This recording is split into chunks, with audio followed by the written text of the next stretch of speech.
he begins very poetically with a discussion of a tree, right? So he imagines himself walking up and seeing this majestic tree, and I was like, okay, well that's cool.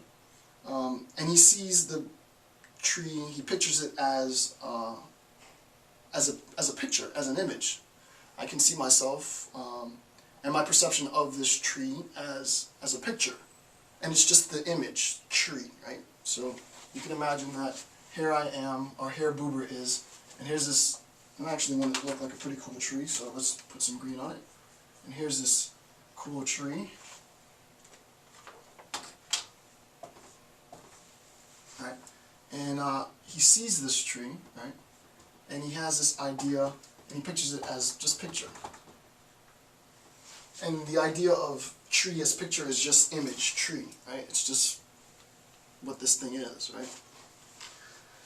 Then he has a more involved idea of the tree, and he pictures the tree as a movement, right? And by movement, what he meant was sort of, here are the roots of the tree, right? And here's the water source.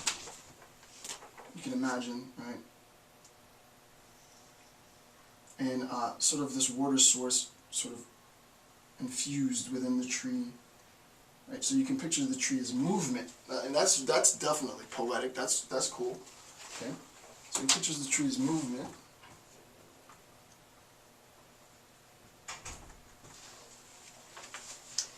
You can picture the tree as species, right? He can picture, from a little bit more, analytic sense, a little more scientifically. He can say this is a particular genus and species of this tree. This tree is a ... right? This is a particular, evergreen or whatever it might be, right? I'm not a botanist, but this is, so you can picture the tree as species, right? He says that you can, in a mathematical sense, you can sort of picture the tree as an instantiation of the law, right? So you can picture the tree as an instantiation of the law, right? There's a certain law which governs, almost in an Aristotelian sense, the function of this thing, the form of this thing, right? It is a tree and it is not a digital watch, right? What are the characteristics that make it a tree, and so on and so on and so on, right? I'm not going to get into that because Buber's not really interested in that. But you can describe or picture or perceive this tree in terms of law. The last thing that he says is that you can look at the tree as number. This is one tree, right? Equal to one tree. Right? Not trees, right? So this is one tree, and so on. The question is, well, okay, well, what significance does that have? And the whole point, what I'm starting to really like about my sort of revisit, and I forgot who suggested that I do Buber, but whoever you were, thank you for the suggestion. I had the book for many, many years. It collected a lot of dust, and you read it for class, and you're just like, okay, I'm trying to write the paper so I can get the grade, but revisiting it later when there's no purpose for me to read this aside from sort of just academic gratification. I can really, I can take a lot more from it. There's nothing to be said other than that, okay, well, these are just some of the many ways of looking at this tree.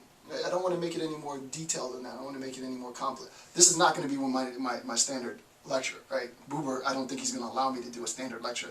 I think my last installment, 1 through 6, was pretty standard. The wheels are falling off the bus.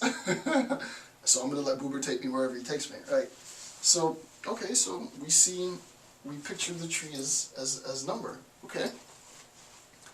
And I'm not trying to be too whimsical about it, because it's pretty dense, and I'll make sure that I express the logic and the points of reason, because it's very, very important, I think.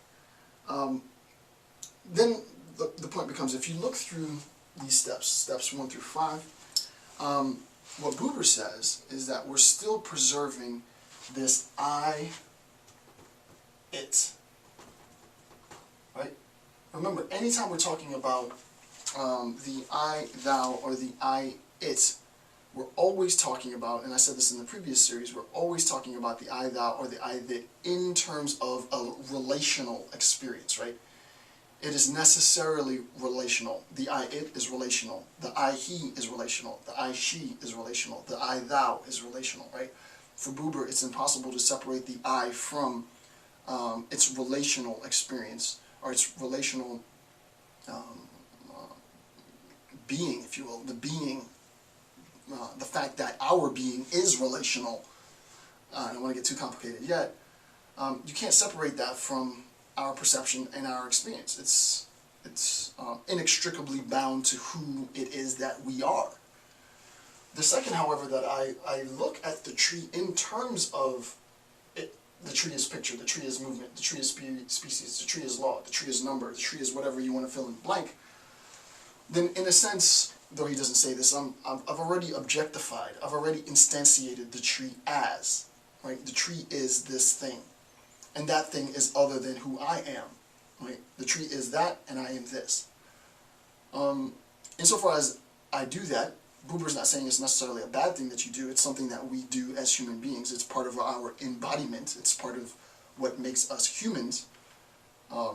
However, I've already, and I need to recognize, I have to recognize as the individual that my relational experience with this thing is an I-it relational experience. So hopefully that makes sense. So the next point is, well, how do I transform my relational experience, right? How do I see the tree as not an it, but as a thou, right? How do I, especially now, I think it's pretty cool. I think this idea is extremely cool now in a contemporary sense, and I would urge all of you ecologists, all of you, sort of preservationists, to visit Buber, right? To visit Buber in this sense, because it really is one of perception, right? If I look at a forest, and insofar as I look at the forest, I see papers and products and material possessions that can be had and sold and bought and traded and so on and so forth. My interpretation of that forest is one of ownership. That thing is there for me to possess it. It is to be possessed. It is there for the taking, if you will. If I transform my interpretation of that forest, if I walk into the middle of the forest and I see it other than an it, I see it as a thou, well, that can really drastically change my relationships with people. It can change the way that I react and I relate to my surroundings, the ecosystem that I am a member of, right? The beautiful thing about sort of aesthetic discourse on this level is that it really does have power to change social structures.